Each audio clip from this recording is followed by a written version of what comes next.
Hello everyone, मैं हूं कुणाल। स्वागत है आपका कोहली क्लासेस में। हम लोग देखेंगे बीपीएससी 69 पीटी जो संभवतः 30 सितंबर को एग्ज़ाम हो जाएगा। तो ये जो अरिहंत का दिया गया है टेस्ट सीरीज 2023 का, काफ़ी शानदार ये दिया गया है। इसमें देखिए 3 फॉर्मेट में इसको बनाया है इस टेस्ट सीरीज को। फर्स्ट में हो जाएगा आपको 25 सेक्शन टेस्ट, ये टेस्ट से दिया गया जिसमें से आपको देखने को मिल जाएगा हर सेक्शन से 30 या 50 क्वेश्चन है। हाँ, इसको हम लोग देखेंगे।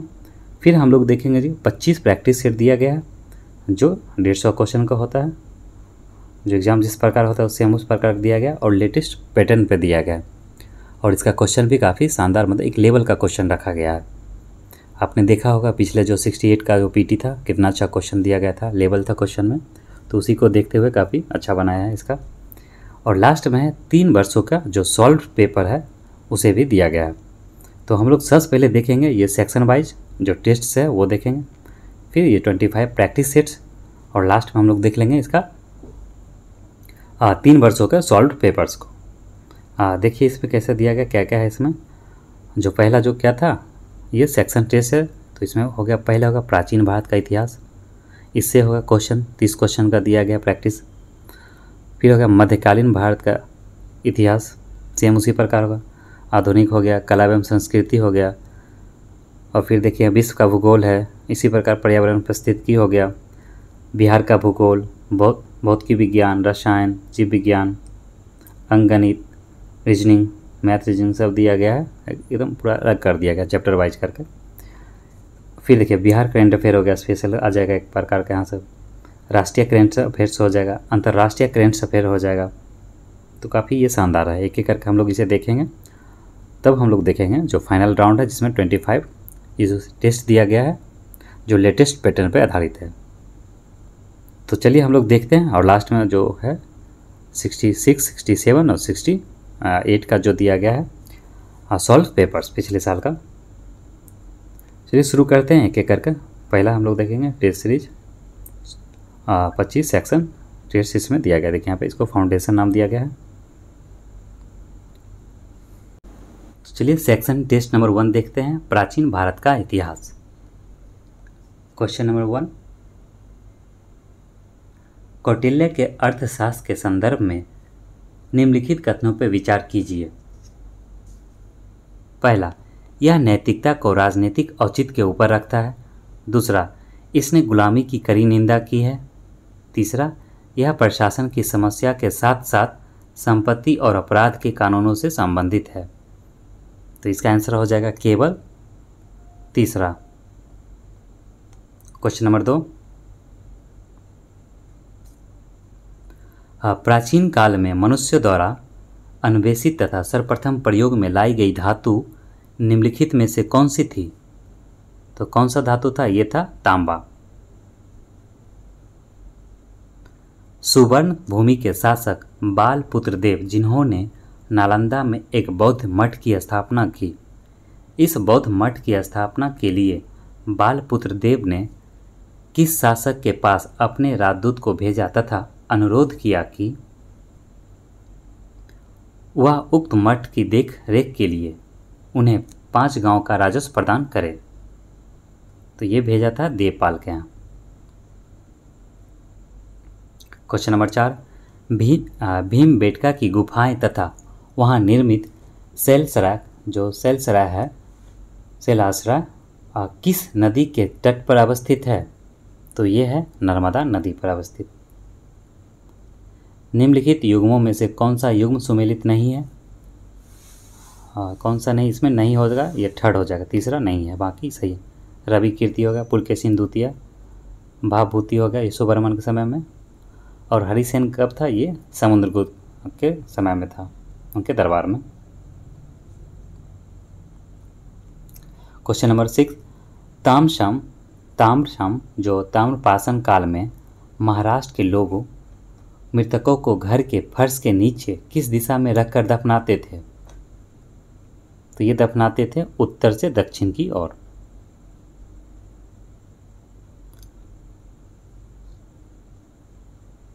सूची 1 को सूची 2 से सुमेल कीजिए। तो इसका हो जाएगा, देखिए रामेश्वरम कहाँ है? ये आपका तमिलनाडु हो गया। द्वारका गुजरात, सारनाथ उत्तर प्रदेश और महाकालेश्वर कहाँ हो गया? मध्य प्रदेश में। इसका आंसर क्या हो जाएगा? ए का 2, बी का 3, ए का 2, हाँ ए का 2 बी का 3 हो गया, ए का 2 बी का 3, तो इसका फर्स्ट हो गया और सी का 1। प्राचीन ऐतिहासिक तथा पुरातात्विक स्थल तक्षशिला, जो शिक्षा के महत्वपूर्ण केंद्र के रूप में भी प्रसिद्ध था, किन दो नदियों के बीच अवस्थित है? तो ये अवस्थित है सिंधु तथा झेलम के बीच। निम्नलिखित में से किस ब्रिटिश विद्वान द्वारा सर्वप्रथम भागवत गीता का अंग्रेजी में अनुवाद किया गया था? तो श्री भागवत गीता को किनके द्वारा किया गया था अनुवाद? सर्वप्रथम ये किया गया था चार्ल्स विल्किंस के द्वारा। भारत में निम्नलिखित के आने का सही कालक्रम क्या है? सोने के सिक्का, आहत मुद्रा, चांदी के सिक्का जिसे कहा जाता है, हाँ चांदी के सिक्के को आहत मुद्रा कहा जाता है, और लोहे का हल नगर संस्कृति। तो इसका कालक्रम पूछा, पहले कौन आया फिर बाद में कौन आया? तो इसका जो आंसर हो जाएगा ये हो जाएगा बी हो जाएगा। सबसे पहले हो गया आपका नगर संस्कृति, फिर हो गया लोहा का हल, तीसरा हो गया आपका चांदी के सिक्के, और लास्ट में हो गया सोने के सिक्के। तो 4 3 2 1 का सही होगा।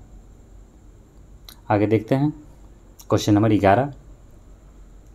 निम्नलिखित में से बौद्ध, जैन तथा ब्राह्मण धर्म की कौन सी धारणा एक समान है?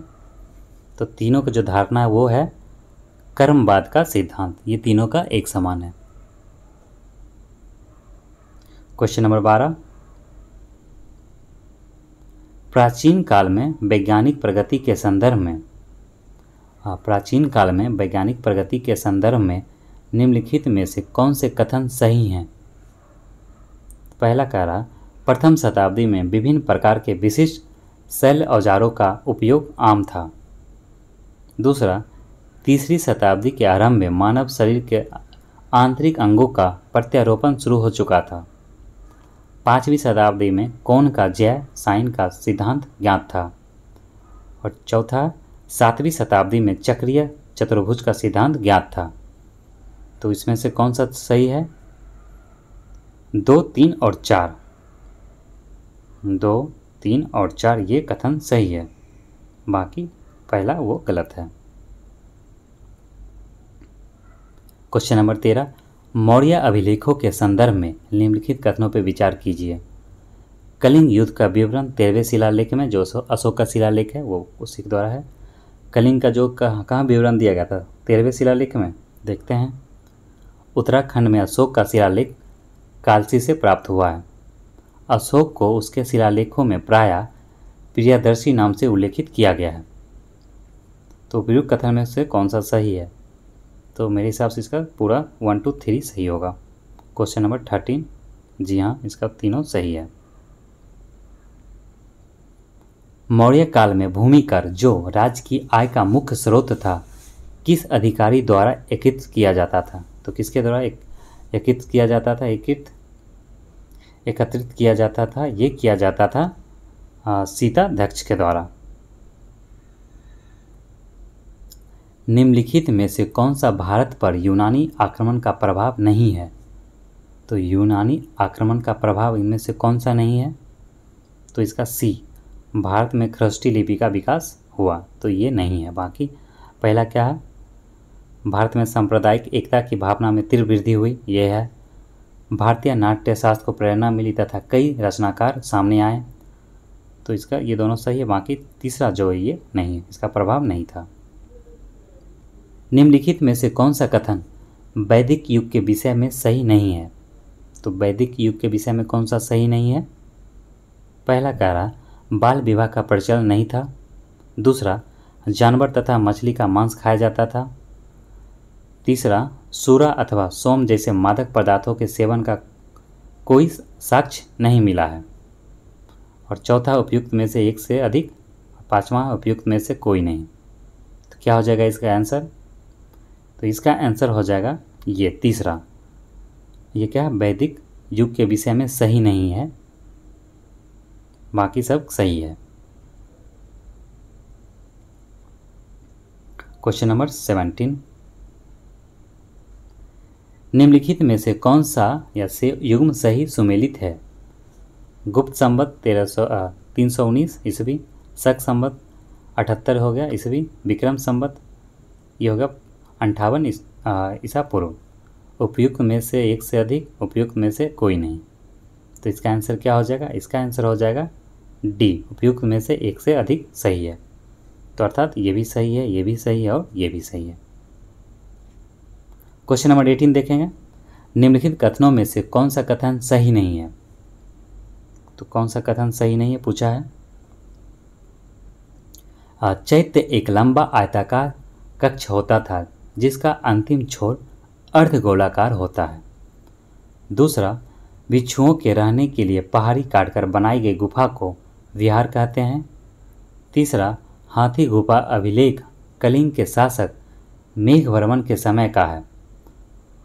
डी नंबर, उपयुक्त में से एक से अधिक, उपयुक्त में से कोई नहीं। तो इसमें क्या हो जाएगा? तो इसका जो आंसर हो जाएगा सी, ये सही नहीं है। हाथी गुफा अभिलेख कलिंग के शासक मेघवर्मन के समय का नहीं है। तो बाकी ये दोनों सही है और तीसरा गलत है। बौद्ध धर्म के चारों संगीतियों का कालक्रम अनुसार सही आरोही क्रम में बताइए। तो आरोही क्रम बढ़ते क्रम होता है, नीचे से मतलब छोटा से बड़ा, अर्थात जिसको असेंडिंग ऑर्डर बोलते हैं। तो देखिए, पहला है राजगीर। तो जो 4 संगीतियाँ हुआ था, कब कब हुआ था आपका? ये 483 में, 383, फिर 255-56 के आसपास हुआ था तीसरा बौद्ध संगीति, और लास्ट जो था आपका ये प्रथम शताब्दी में हुआ था। तो सबसे पहला कहाँ हुआ था? ये हुआ था राजगीर में, दूसरा वैशाली में, तीसरा पाटलिपुत्र और चौथा कुंडलवन। तो बी इसका सही हो जाएगा। गुप्त काल में खील किसे कहा जाता है? तो गुप्त काल में जो खील कहा जाता है वो कहा जाता था ऐसी भूमि जो जोतने योग्य ना हो, उसे खील कहा जाता था गुप्त काल में। क्वेश्चन नंबर 21, निम्नलिखित कथनों में से कौन सा कथन सही नहीं है? तो सही नहीं है पूछा है। तो इसमें जो सही नहीं है वो सी, गुप्त शासक मुख्य रूप से बौद्ध धर्म के उपासक थे। तो ये सही नहीं है। तो बाकी क्या है सही? देखिए, गुप्त काल में सिंचाई के लिए रहट का प्रयोग होता था। कायस्थों का सर्वप्रथम वर्णन याज्ञवल्क्य के स्मृति में मिलता है। तो ये दोनों सही है और तीसरा गलत है। क्वेश्चन नंबर 22, निम्नलिखित में से कौन सा युग्म सुमेलित नहीं है? फिर नहीं है पूछा गया है, तो कौन सा सुमेलित नहीं है? तो ये सी नंबर सही नहीं है। कालिदास मेघदूतम उसके द्वारा लिखा गया, कौटिल्य का अर्थशास्त्र और ब्रह्मगुप्त का क्या था? ब्रह्म सिद्धांत वगैरह ये था, सूर्य सिद्धांत आर्यभट्ट का था। तो ये सी नंबर जो है ये गलत है, बाकी ए और बी दोनों सही है। क्वेश्चन नंबर देखेंगे हम लोग 23, प्राचीन भारत में निम्नलिखित पुस्तकों में से किस एक से शुंग राजवंश के संस्थापक के पुत्र की प्रेम कहानी है? तो ये किस में है? ये मालविका अग्निमित्रम में। 23 का बी। सम्राट अशोक के अभिलेखों के माध्यम से उत्कीर्ण राजा देशों को सबसे पहले पढ़ने में सफलता प्राप्त हुआ था। तो किसे हुआ था? ये जेम्स प्रिंसेप को हुआ था, लगभग शायद 1837 में हुआ था। चलिए आगे देखते हैं 25, भारत के धार्मिक इतिहास के संदर्भ में निम्नलिखित कथनों पर विचार कीजिए। भारत के धार्मिक इतिहास के संदर्भ में पहला है, बोधिसत्व बौद्ध मत के हीनयान संप्रदाय की केंद्रीय संकल्पना है। दूसरा कह रहा, बोधिसत्व अपने प्रबोध के मार्ग पर बढ़ता हुआ करुणामय है। और तीसरा, बोधिसत्व समस्त सचेतन प्राणियों को उनके प्रबोध के मार्ग पर चलने में सहायता करने के लिए स्वयं की निर्वाण प्राप्ति विलंबित करता है। तो क्या हो जाएगा इसका सही? निम्नलिखित कथनों पर विचार कीजिए। उपयुक्त कथनों में से कौन सा कथन सही है? तो कौन सा कथन सही है? तो 2 और 3 सही है, दूसरा और तीसरा सही है। अर्थात बोधिसत्व, जो बोधिसत्व है अपने प्रबोध के मार्ग पर बढ़ता हुआ करुणामय है। तीसरा है बोधिसत्व समस्त सचेतन प्राणियों को उनके प्रबोधन के मार्ग पर चलने में सहायता करने के लिए स्वयं की निर्माण प्राप्ति विलंबित करता है। तो इसका हो जाएगा केवल 2 और 3। निम्नलिखित युग्मों पर विचार कीजिए। नानुक, चंदेल, जयशक्ति, परमार, नागभट्ट, गुर्जर प्रतिहार और भोज राष्ट्रकूट। उपर्युक्त युग्मों में से कौन सा युग्म सुमेलित है? तो इसमें से कौन सा युग्म सुमेलित है? पहला और तीसरा, ये सही है, बाकी दूसरा गलत है। निम्नलिखित में से कौन सा प्राचीन नगर अपने उन्नत जल संचय और प्रबंधन प्रणाली के लिए सुप्रसिद्ध है, जहां बांधों की श्रृंखला का निर्माण किया गया था और संबद्ध जलाशयों में नहर के माध्यम से जल को प्रभावित किया जाता था? तो यह है धौलावीरा। इसे क्या दिया गया? यूनेस्को के वर्ल्ड हेरिटेज साइट में भी इसे शामिल किया गया है। 28 नंबर देखेंगे। निम्नलिखित में से कौन सा युग्म सही सुमेलित है? तो कौन सा युग्म सही सुमेलित है? तो गणेश्वर, जो ताम्र कलाकृति हैं, ये सही सुमेलित किया गया है, बाकी दोनों गलत हैं।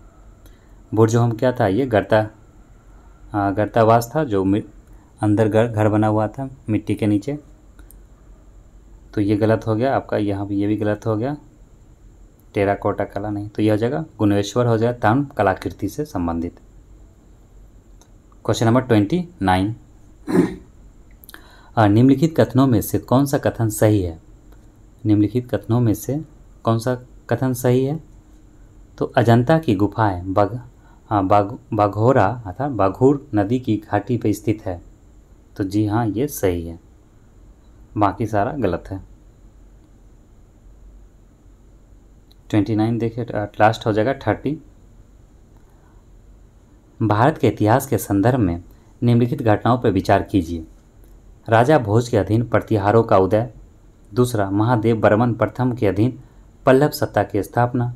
प्रातांग प्रथम द्वारा चोल सत्ता की स्थापना। गोपाल द्वारा पाल राजवंश की स्थापना। तो इस उपयुक्त घटना का प्राचीन काल से आरंभ कर रही कलाक्रम क्या है? जो इसका कलानुक्रम क्या हो जाएगा? तो ये हो जाएगा 2 4 1 3। 2 पहले 2 होगा, फिर 4 होगा, फिर 1 और 3। इसका सही क्रम हो जाएगा। टाइम पीरियड पूछा गया है। 2 4 1 3 3 हो जाएगा इसका सी नंबर सही। तो हम लोग कंप्लीट कर लिए सेक्शन टेस्ट नंबर 1। देखिए इसका आंसर भी दिया गया है। आपको इसका PDF चाहिए तो टेलीग्राम से जुड़ जाइएगा, आप लोग मिल जाएगा वहाँ पे इसका PDF। अब हम लोग देख लेते हैं सेक्शन टेस्ट नंबर 2।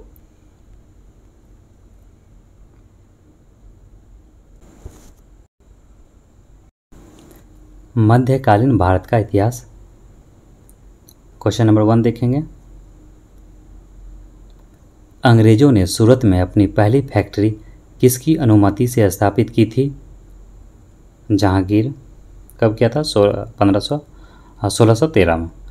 निम्नलिखित में से कौन भक्ति आंदोलन का प्रवर्तक नहीं था?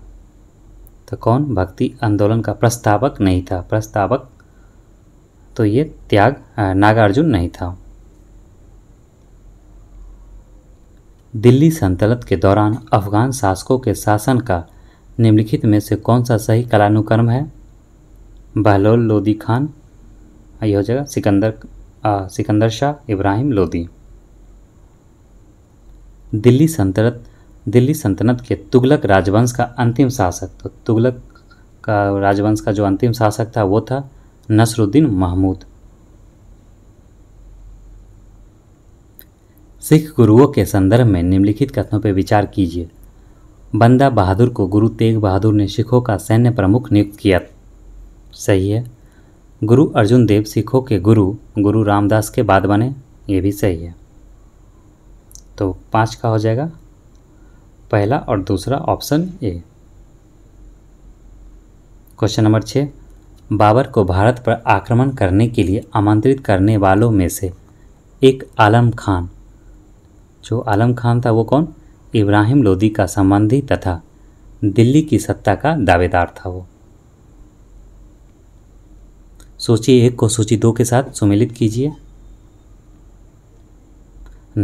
कबीरदास जुल्हा बी का 2, रविदास मोची सी का 4 और नामदेव हो गए दर्जी, नामदेव दर्जी ए का 3, तो ए का 3 ये तो बी हो जाएगा इसका। क्वेश्चन नंबर 8, निम्नलिखित युगों में से कौन सा युग्म सही सुमेलित है? दीवान बंदगान, तो ये फिरोज शाह तुगलक द्वारा किया गया था, सही है। दीवान कोही बाकी गलत है, दीवान मुख्तार राज भी ये गलत है। दीवान कोही किया गया किसके द्वारा? मोहम्मद बिन तुगलक के द्वारा। मुगल काल में डैश भारतीय बंदरगाह को बाबुल मक्का अर्थात मक्का का द्वार कहा जाता था, तो सूरत को कहा जाता था भारतीय बंदरगाह का बाबुल मक्का। धर्मनिरपेक्षता में आस्था के कारण उसकी मुस्लिम जनता उसे जगत गुरु के नाम से पुकारती थी। उस मुस्लिम शासक का क्या नाम था? उसका नाम था इब्राहिम आदिल शाह। निम्नलिखित घटनाओं पर विचार कीजिए। विजयनगर पर कृष्णदेव राय का शासनकाल, कुतुब मीनार का निर्माण, पुर्तगालियों का आगमन, फिरोज शाह तुगलक की मृत्यु। तो इसका सही टाइम पीरियड पूछ रहा, कौन पहले आया कौन बाद में। तो इसका जो हो जाएगा सही वो हो जाएगा, पहले आ जाएगा बी कुतुब मीनार का निर्माण, फिर 4 फिरोज शाह तुगलक की मृत्यु, फिर 3 हो जाएगा पुर्तगालियों का आगमन, और प्रथम हो जाएगा पहला विजयनगर पर कृष्णदेव राय का शासनकाल। तो ऑप्शन नंबर ए हो जाएगा इसका सही। निम्नलिखित सूफी संतों में सर्वप्रथम अजमेर में रहने वाला संत था, तो वो था शेख मोइनुद्दीन चिश्ती। निम्नलिखित कथनों पर विचार कीजिए। पुरंदर की संधि 1665 ईस्वी में हुई। दूसरा, इस संधि का सूत्रधार राजा जयसिंह था, तो जी दोनों ये सही है। तीसरा कह रहा शिवाजी तथा औरंगजेब के बीच शांति के लिए यह समझौता हुआ, तो ये भी सही है। तो क्या हो जाएगा बी 1, 2, 3 उपयुक्त में से ये तीनों सही है। क्वेश्चन नंबर 14, भारत के लिए किस मध्यकालीन शासक ने इक्ता व्यवस्था की शुरुआत की? तो इक्ता व्यवस्था किसने शुरू किया था? तो ये किया था इल्तुतमिश ने। क्वेश्चन नंबर 15,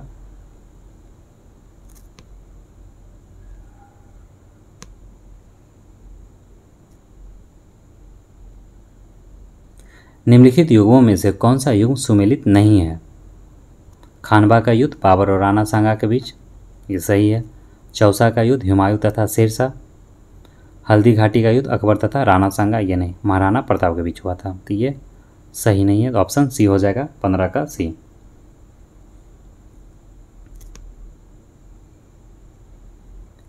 बेरोजगारों के सहायतार्थ के लिए मतलब सहायता के लिए दिल्ली के निम्नलिखित सुल्तानों में से किसने रोजगार कार्यालय की स्थापना की थी? तो ये किसके द्वारा किया गया था? ये किया गया था फिरोज शाह तुगलक के द्वारा किया गया था। तो 16 का हो जाएगा सी।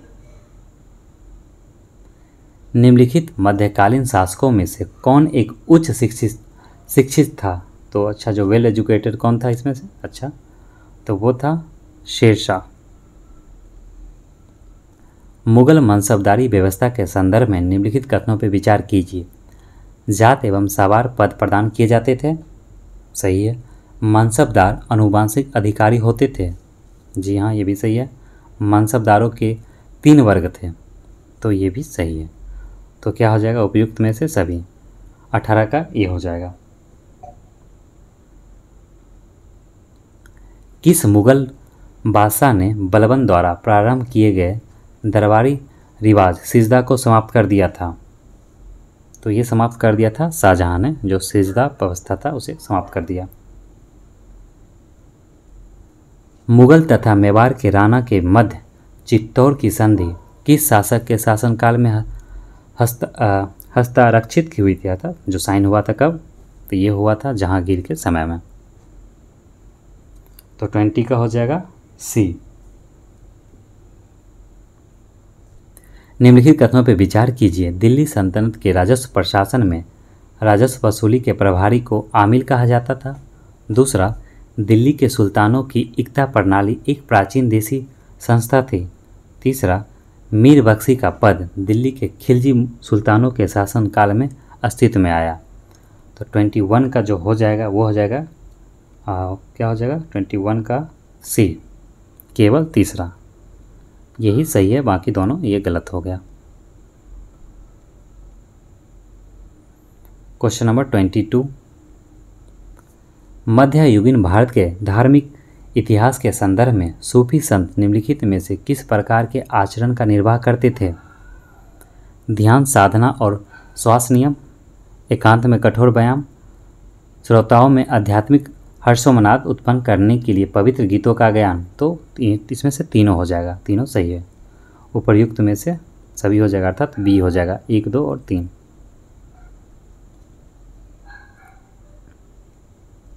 निम्नलिखित भक्ति संतों पर विचार कीजिए।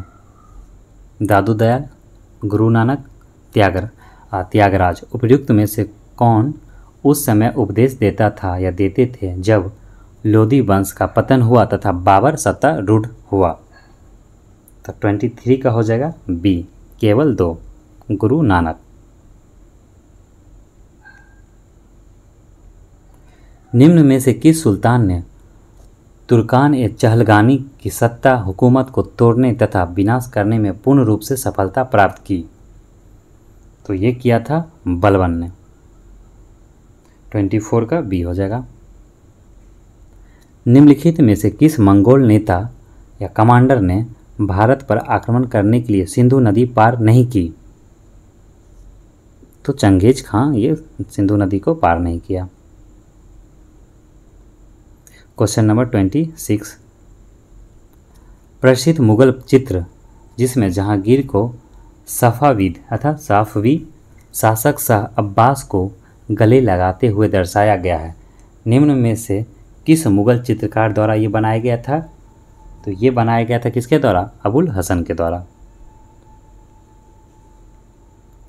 अंतिम मुगल शासक बहादुर शाह द्वितीय था, उसके पिता का नाम क्या था? तो उसके पिता का नाम था अकबर शाह द्वितीय। निम्नलिखित शासकों में से किस एक के समय में उपनिषदों का फारसी में रूपांतरण किया गया था? तो ये किया गया था शाहजहां के समय में। निम्नलिखित स्मारकों को कलानुक्रम में व्यवस्थित कीजिए और नीचे दिए गए कुटों से सही उत्तर को चुनिए। तो राबिया दौरानी का मकबरा औरंगाबाद, शेरशाह सूरी का मकबरा सासाराम, हुमायूं का मकबरा दिल्ली, अटाला मस्जिद जौनपुर। तो इसका जो सही क्रम क्या हो जाएगा? तो इसका हो जाएगा 4, फिर आ जाएगा बी शेरशाह सूरी का मकबरा, फिर हुमायूं का मकबरा और लास्ट में राबिया दौरानी का मकबरा। तो ऑप्शन नंबर बी हो जाएगा 29 का। 30 नंबर देखेंगे। मुगल वंश के पहले शासक बाबर ने अपनी देसी भाषा चुगताई तुर्किक में अपनी आत्मकथा बाबरनामा लिखी है। इस पुस्तक का फारसी भाषा में अनुवादन किसने किया था? तो ये किया था अब्दुल रहीम खान खाना ने। तो चलिए हमारा कंप्लीट होता है। ये जो था आपका ये section test number 2। Next video में हम लोग बात करेंगे आपका, फिर 2 देख लेंगे, 3 और 4 सेक्शन टेस्ट 3 और 4 देखेंगे, 2 करके हम लोग देखेंगे, इसे कंप्लीट करने की कोशिश करेंगे। 25 जो दिया गया सेक्शन टेस्ट, इसे कोशिश करेंगे इसी मंथ कंप्लीट कर लें। ठीक है दोस्तों, अगर इसका PDF चाहिए तो आप टेलीग्राम चैनल से जुड़ सकते हैं, वहाँ पर मिल जाएगा। मिलते हैं हम लोग नेक्स्ट वीडियो में, तब तक के लिए आप सभी का धन्यवाद।